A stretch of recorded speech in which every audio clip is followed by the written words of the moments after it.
Assalamualaikum sahabat, terima kasih sudah klik video ini.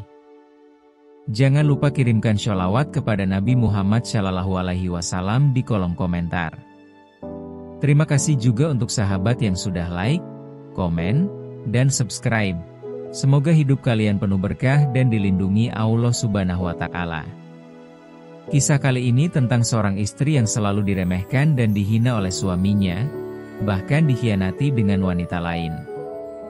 Namun, roda kehidupan berputar, sang suami mendapat karmanya, sementara sang istri justru menemukan kebahagiaan yang tak pernah ia duga. Bagaimana kisah selengkapnya? Simak ceritanya sampai akhir. Malam itu, sebuah pesta mewah digelar di ballroom hotel bintang 5. Musik lembut mengalun, lampu kristal berpendar indah di langit-langit, dan para tamu dalam balutan pakaian elegan bercengkerama dengan gelas sampanye di tangan. Dana melangkah memasuki ruangan dengan penuh percaya diri, mengenakan setelan mahal yang menegaskan statusnya sebagai pria sukses. Di sebelahnya, Mira berjalan dengan anggun dalam balutan gaun sederhana berwarna biru tua. Senyum wanita itu begitu tulus, tetapi ada bayangan kesedihan di matanya. Sesuatu yang sering ia sembunyikan dari dunia.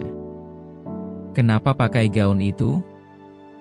Aku sudah bilang, pakai yang lebih modern dan terbuka sedikit. Kamu kelihatan seperti ibu-ibu konservatif, bisik Dana dengan nada mencemooh, cukup pelan agar hanya Mira yang mendengarnya. Mira menunduk, meremas jemarinya sendiri, menahan perih yang menyusup ke dalam hatinya. Ia sudah berusaha tampil rapi, tetapi bagi suaminya, ia selalu kurang. Saat keduanya mendekati sekelompok kolega bisnis Dana, lelaki itu memasang senyum bangga, bukan pada istrinya, tetapi pada Ara, sekretaris pribadinya yang telah lebih dulu hadir. Ara tampak memesona dalam gaun merah yang membentuk lekuk tubuhnya dengan sempurna.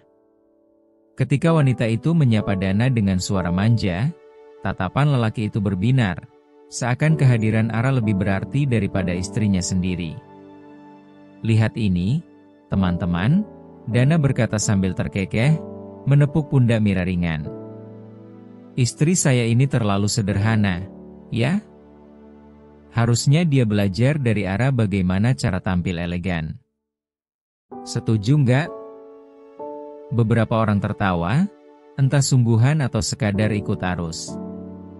Mira tersenyum kaku, menahan gejolak di dadanya. Betapa ia ingin pergi saat itu juga, tapi ia tahu, membuat keributan hanya akan mempermalukan dirinya sendiri. Seiring waktu, pesta semakin meriah, dan Dana semakin menjadi-jadi.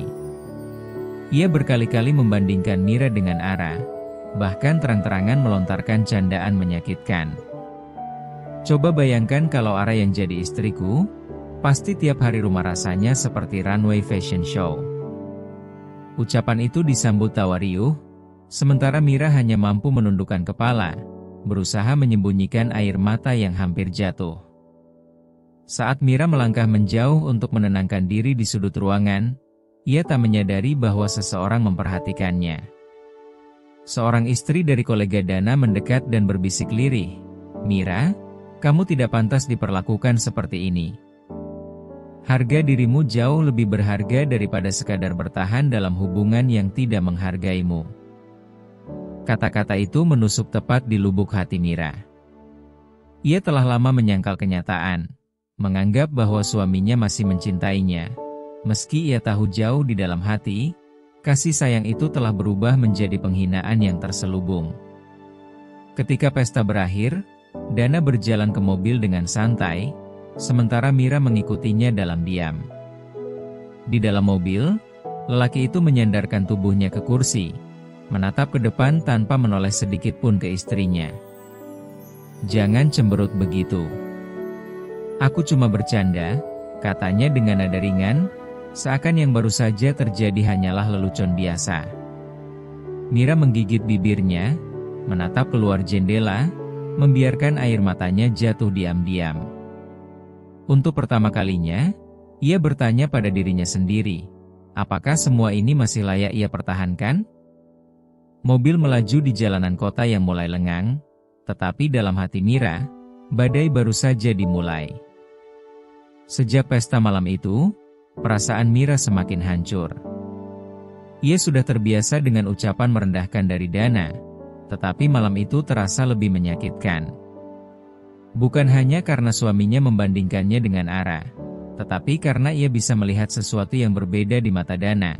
Tatapan kekaguman yang dulu pernah ia dapatkan, namun kini diberikan kepada wanita lain. Hari-hari berlalu dengan kehampaan. Dana semakin jarang pulang ke rumah, dengan alasan pekerjaan yang menumpuk. Jika pulang pun, ia lebih banyak menghabiskan waktu dengan ponselnya, tersenyum sendiri saat membaca pesan yang masuk. Mira ingin percaya bahwa suaminya masih setia, tetapi hatinya mulai meragukan. Hingga suatu malam, ketika Dana tertidur dengan ponselnya di genggaman, Mira merasakan dorongan kuat untuk melihat isinya. Tangannya gemetar saat meraih perangkat itu, jari-jarinya berkeringat ketika berhasil membuka layar yang tak terkunci.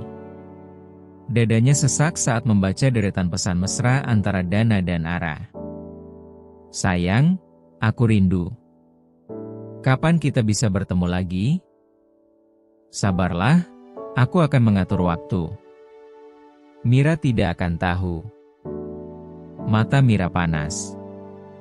Jantungnya berdegup kencang, seakan ingin keluar dari dadanya. Ia membaca lebih jauh, menemukan foto-foto mereka di restoran mahal, di hotel, di tempat-tempat yang tak pernah sekalipun Dana ajak ia kunjungi. Setiap kata cinta yang ditulis Dana untuk Ara adalah pisau yang mengiris hatinya tanpa ampun. Tak sadar, air matanya jatuh mengenai tangan Dana, membuat lelaki itu terbangun. Ia mengerjapkan mata, lalu mendapati Mira memegang ponselnya. Seketika wajahnya berubah. Mira, apa yang kau lakukan? Bentaknya sambil merebut ponselnya kembali. Mira tidak menjawab. Ia hanya menatap suaminya dengan mata yang kini dipenuhi kesadaran. Jadi ini alasan kenapa kamu selalu merendahkanku?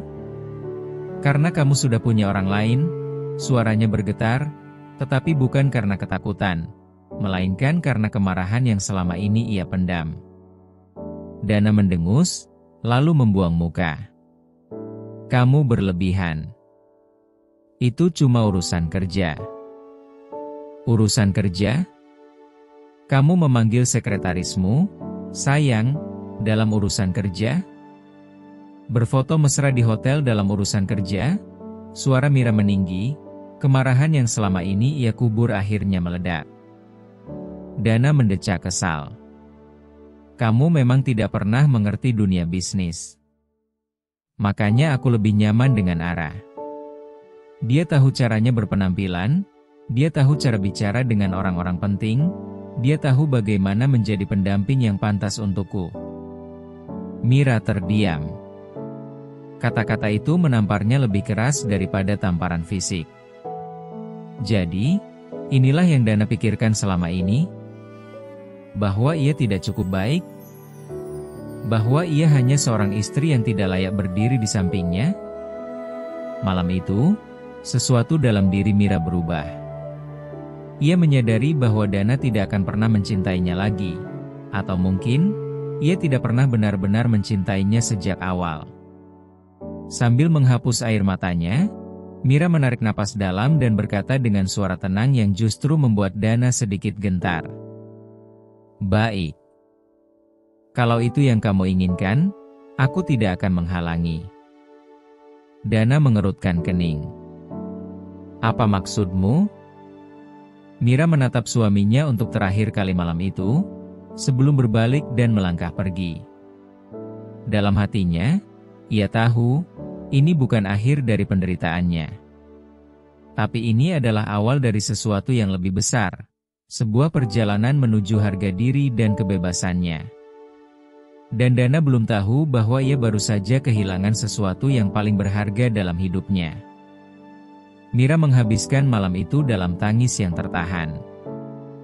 Duduk di sudut kamar, ia memeluk lututnya erat-erat, membiarkan kesedihan mengalir tanpa perlawanan. Dadanya sesak, pikirannya kacau. Ia telah mengorbankan segalanya untuk pernikahan ini. Namun pada akhirnya, ia hanya dianggap sebagai beban. Rasa sakit yang menggerogoti hatinya semakin dalam. Tapi di balik kepedihan itu, perlahan muncul sesuatu yang berbeda. Kesadaran bahwa ia harus bangkit. Keesokan paginya, Mira memberanikan diri untuk berdiri di depan cermin. Mata sembab dan wajah pucat menatap balik ke arahnya. Ini bukan lagi tentang mempertahankan pernikahan, tetapi tentang menyelamatkan dirinya sendiri.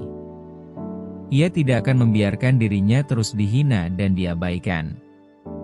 Maka, dengan tangan yang gemetar, ia mulai mengemasi beberapa pakaian ke dalam koper. Saat suara gesekan roda koper terdengar di lantai marmer, Dana yang baru saja keluar dari kamar mandi mendelik kaget. "Mau kemana kamu?" tanyanya dengan nada penuh otoritas, seakan ia masih berhak menentukan langkah Mira. Mira mengangkat wajahnya, kali ini tanpa ragu. "Aku pergi." Dahi Dana berkerut, lalu ia tertawa sinis. "Pergi kemana? Kamu pikir kamu bisa hidup tanpa aku?" "Aku tidak tahu," jawab Mira jujur, "tapi aku lebih memilih mencoba hidup sendiri daripada bertahan dalam pernikahan yang hanya membuatku merasa tidak berharga." Mata Dana menyipit. Ia tidak menyangka Mira benar-benar berani mengambil langkah sejauh ini. "Jangan konyol, Mira. Kamu ini cuma ibu rumah tangga, tidak punya pekerjaan, tidak punya uang sendiri. Mau hidup bagaimana?" Mira terdiam sejenak. Apa yang dikatakan Dana memang benar.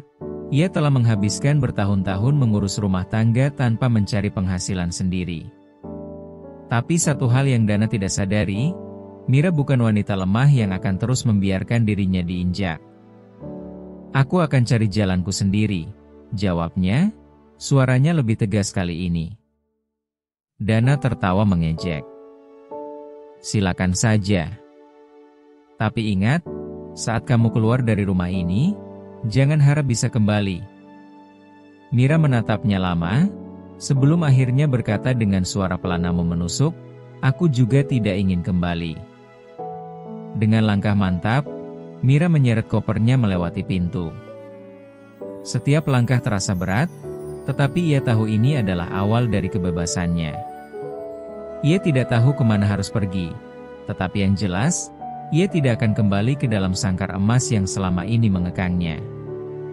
Saat pintu tertutup di belakangnya, Dana masih berdiri di tempatnya, menatap punggung Mira yang menjauh. Ia berpikir bahwa wanita itu hanya bersikap dramatis, dan dalam beberapa hari pasti akan kembali dengan wajah penuh penyesalan.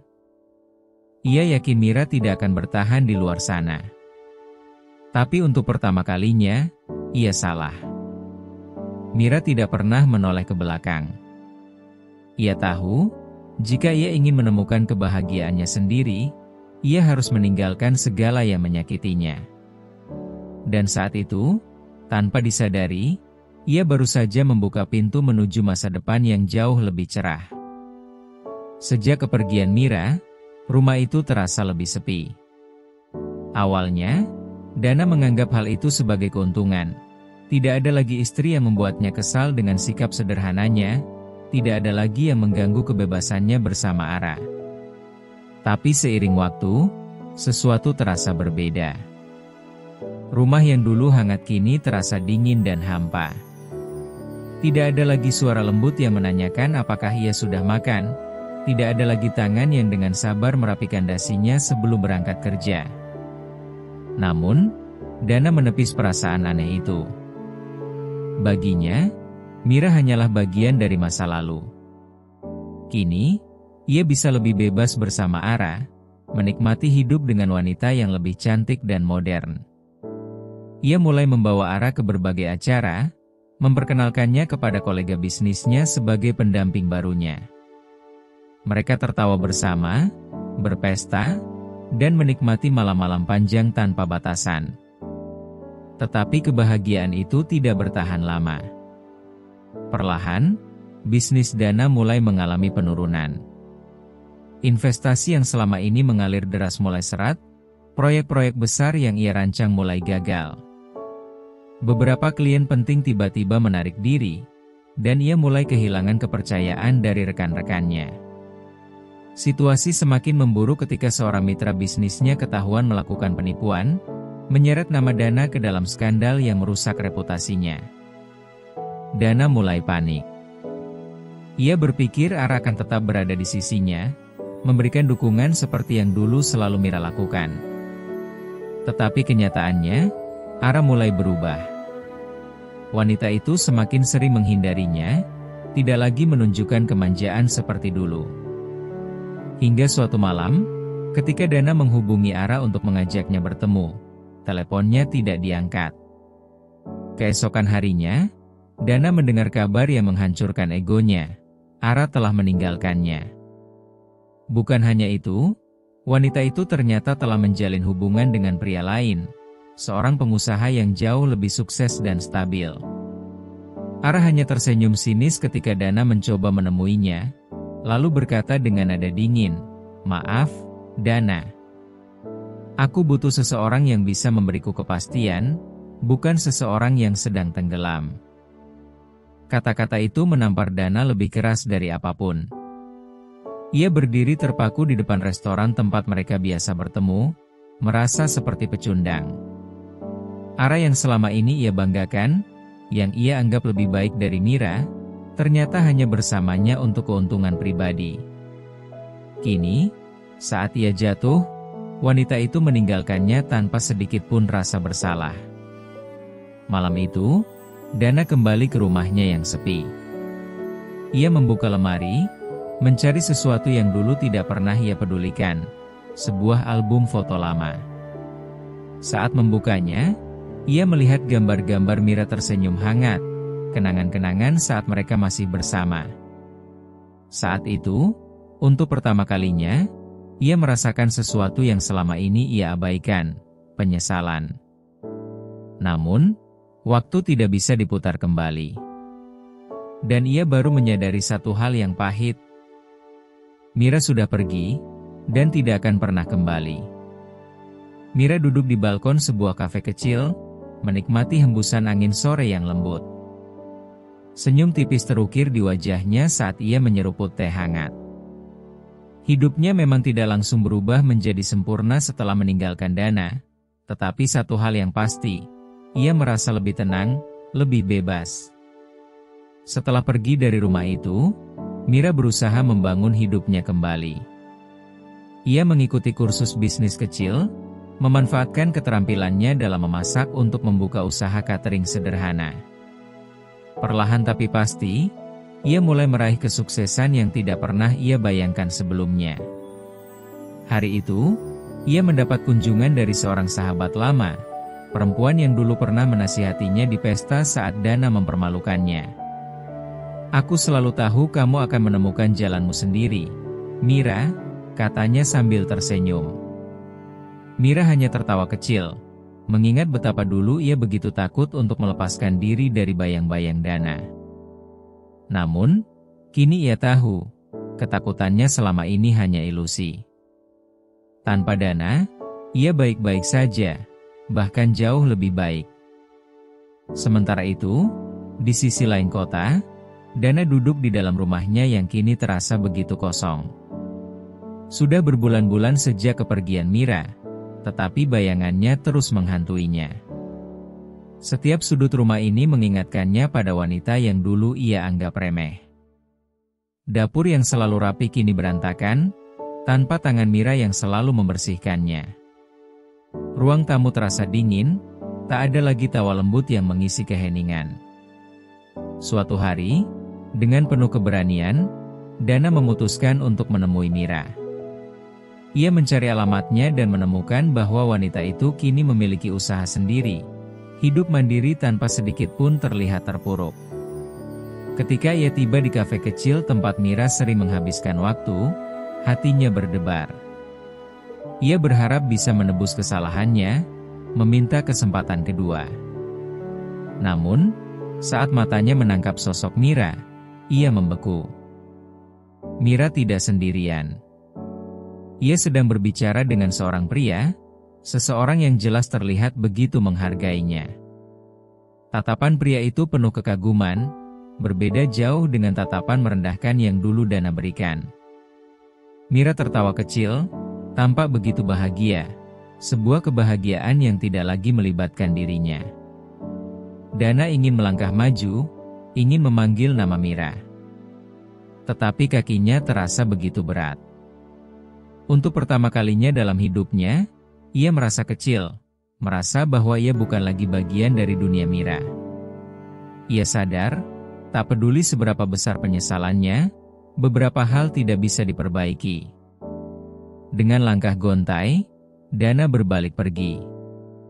Ia sudah menerima karmanya, kehilangan wanita terbaik dalam hidupnya karena kesombongan dan pengkhianatannya sendiri.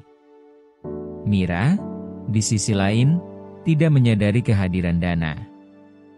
Ia terlalu sibuk menikmati hidupnya yang baru, sebuah kehidupan yang akhirnya memberinya kebahagiaan yang selama ini tertunda. Dan untuk pertama kalinya setelah sekian lama, ia merasa benar-benar bebas.